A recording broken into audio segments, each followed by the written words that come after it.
Bienvenue dans Business Addict, le podcast où nous explorons l'investissement, le développement personnel et bien d'autres domaines. Je suis Caro. Et moi, c'est Marianne. Nous sommes toutes les deux des investisseuses curieuses et passionnées, au caractère et parcours bien différents. Ici, nous partagerons nos connaissances, nos expériences et celles de nos invités pour que vous sachiez par où commencer, mais aussi pour vous donner des pistes pour accélérer et vous épanouir dans vos projets. Rejoignez-nous pour des conseils inspirants, abonnez-vous et devenez un vrai business addict. Salut à tous.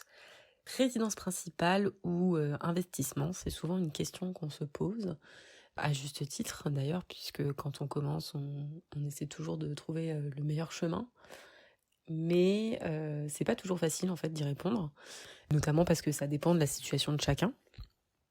Si on veut un petit peu détailler, je pense que les avantages d'investir dans sa résidence principale, c'est que vous ne payez plus de loyer, que vous connaissez un petit peu l'endroit souvent où vous voulez acheter, parce qu'en général vous y êtes locataire, donc vous y vivez un petit peu, vous connaissez bien le quartier, vous allez acheter un appartement qui vous plaît. Donc voilà, si vous avez des goûts quand même un petit peu dans la moyenne, il y a beaucoup de chances pour que l'appartement plaise également le jour où vous voulez le revendre.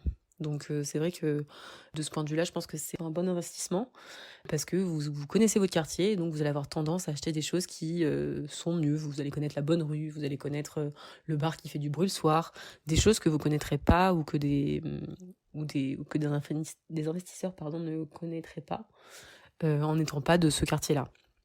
Donc ça, je pense que c'est un premier avantage. Ensuite, bien sûr, c'est le fait d'investir sur vous-même. Enfin, vous allez pas mettre un locataire, mais vous allez vous mettre vous-même. Donc, vous êtes sûr que le locataire qui est vous va vous payer. Donc ça, c'est quand même une bonne chose. Mais après, vous payez quand même la plupart des choses plein pot, quoi. Ce qui n'est pas le cas dans un achat pour un investissement.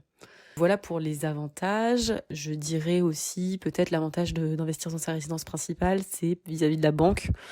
Alors ça dépend, il faut voir un petit peu comment vous présentez la chose, mais souvent quand même, de manière générale, les banques aiment bien quand vous investissez en premier dans votre résidence principale parce que ça permet de montrer que vous avez les pieds sur terre et que, avant toute chose, vous pensez à vous loger.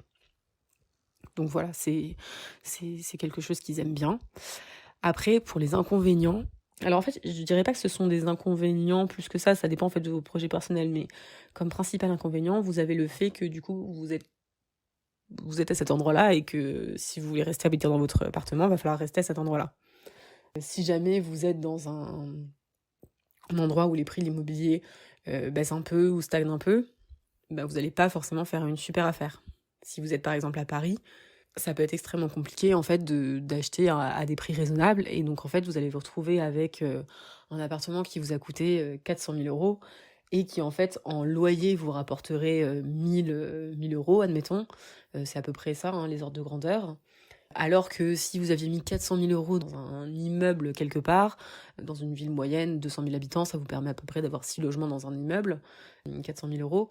Et donc, vous auriez eu beaucoup plus que 1 000 euros par mois, vous auriez plutôt eu 2 500, 3 000 euros par mois, quoi, si vous êtes dans une ville pas trop mal et vous avez bien acheté. Donc voilà, le rendement est pas du tout bon. Donc c'est vrai que selon l'endroit où vous vous situez, ça peut être un désavantage.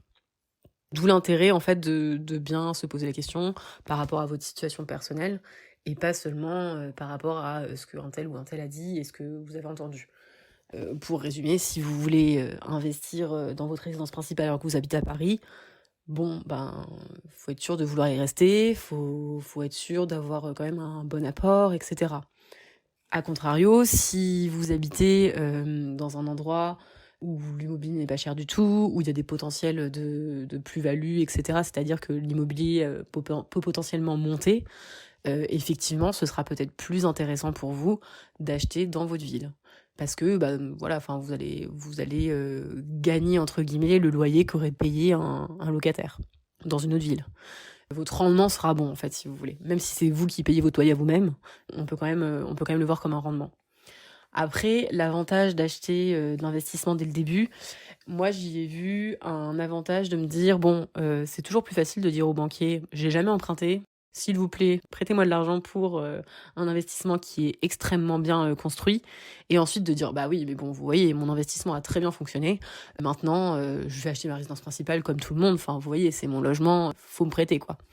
Moi, je l'ai vu un peu comme ça. Je me suis dit d'abord j'investis et ensuite je montre que ça marche très bien et que donc du coup j'investis dans ma résidence principale, ce qui est tout à fait normal entre guillemets.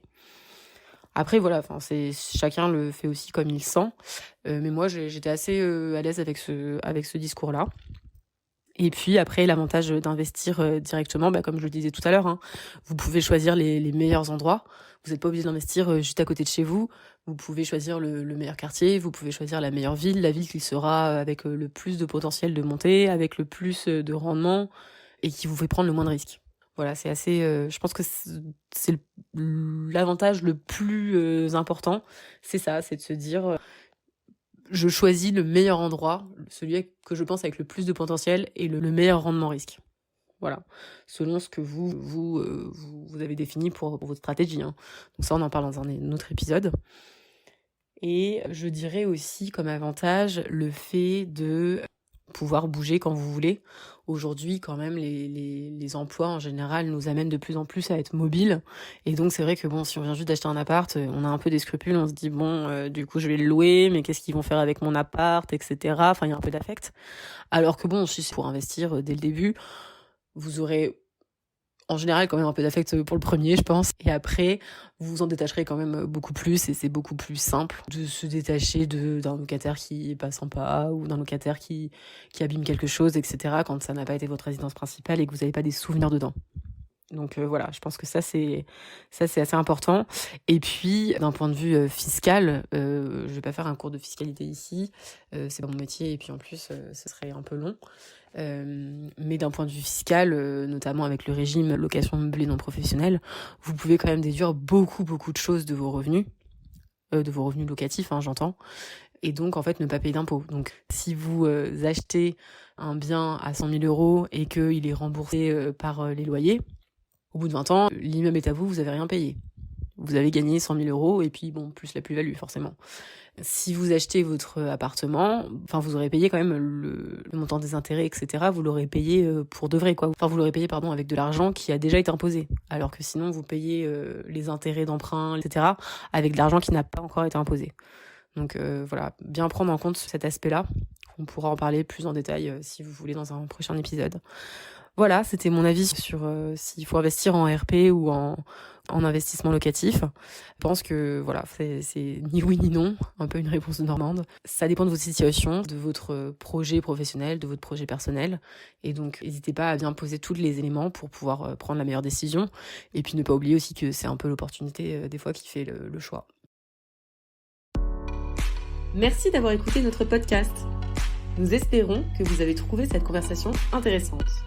Si vous souhaitez en savoir plus, n'hésitez pas à consulter nos autres épisodes et à vous abonner pour ne pas manquer les prochaines émissions. Vous pouvez également nous faire vos commentaires et suggestions en commentaire. Merci encore et à bientôt!